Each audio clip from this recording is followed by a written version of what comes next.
അമ്മേ മക്കളുണ്ടോ അമ്മയ്ക്ക്? എനിക്ക് ഒരു മോനുണ്ട്. മോന് അമ്മ വേണ്ടേ? അമ്മയെ വേണ്ട.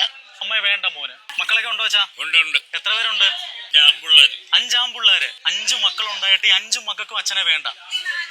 വിഷമം തോന്നുന്നുണ്ടോ അച്ഛാ ഇവരെ വളർത്തി വലുതാക്കി? വിഷം വെച്ചിട്ട് കാര്യമുണ്ടോ? അച്ഛാ എലപ്പം മതിയോ?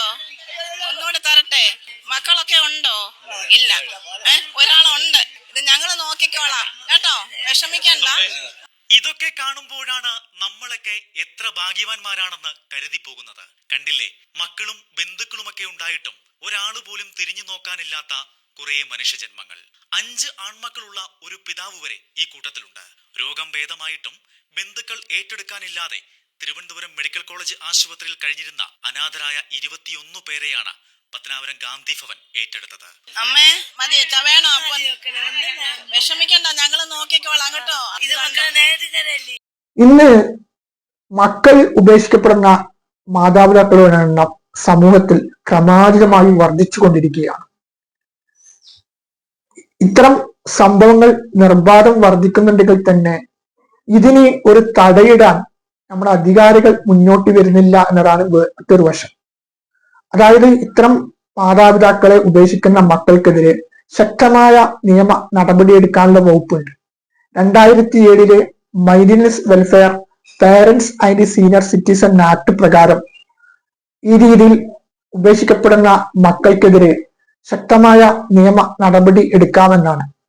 പക്ഷെ ദൗർഭാഗ്യകരമെന്ന് പറയട്ടെ, പലപ്പോഴും ഇത്തരം നിയമങ്ങളൊക്കെ ഒരു നോക്കുകുത്തികളാവുന്ന രീതിയിലേക്കാണ് എത്തിപ്പെടുന്നത്. അതുകൊണ്ട് തന്നെ ഇത്തരം സംഭവങ്ങൾ നിർബാധം വർദ്ധിച്ചുകൊണ്ടിരിക്കുന്നു. അതായത് വൃദ്ധസദനത്തിൽ കഴിയുന്ന ഒരു മാതാവിന്റെയും ഒരു പിതാവിന്റെയും പൂർണ്ണമായ സംരക്ഷണത്തിന് ചെലവിനായിട്ടുള്ള തുക മക്കളിൽ നിന്ന് ഈടാക്കണമെന്നാണ് ഈ വ്യവസ്ഥയിൽ പറയുന്നത്.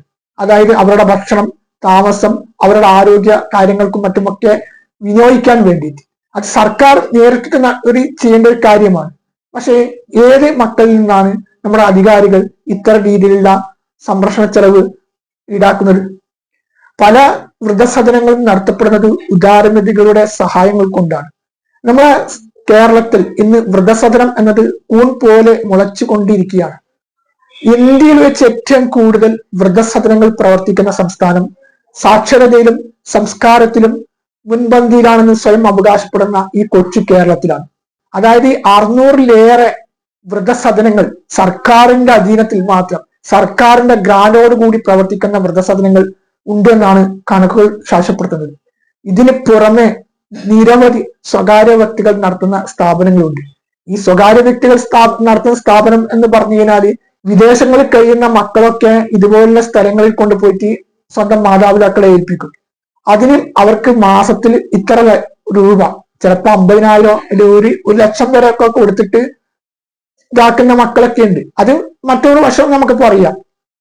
പക്ഷെ ഇവിടെ ഗുരുതരമായ ഒരു കാര്യം എന്ന് വെച്ച് കഴിഞ്ഞാല് വെളിയിലും അതുപോലെ തന്നെ ആരാധനാലയത്തിന്റെ മുറ്റത്തും അതുപോലെ തന്നെ ഹോസ്പിറ്റലും അങ്ങനെയുള്ള കേന്ദ്രങ്ങളിലൊക്കെ ഉപേക്ഷിക്കുന്ന രീതിയിൽ നമ്മളൊക്കെ വീടുകളിൽ ഇപ്പൊ പൂച്ച എന്നുള്ള ഇത് ഉണ്ടാകുന്ന ശല്യമാകുന്ന സമയത്ത് അത് ചാക്കിലാക്കിയിട്ട് കൊണ്ടുപോയിട്ട് എവിടെയും കൊണ്ട് ഉപേക്ഷിക്കും.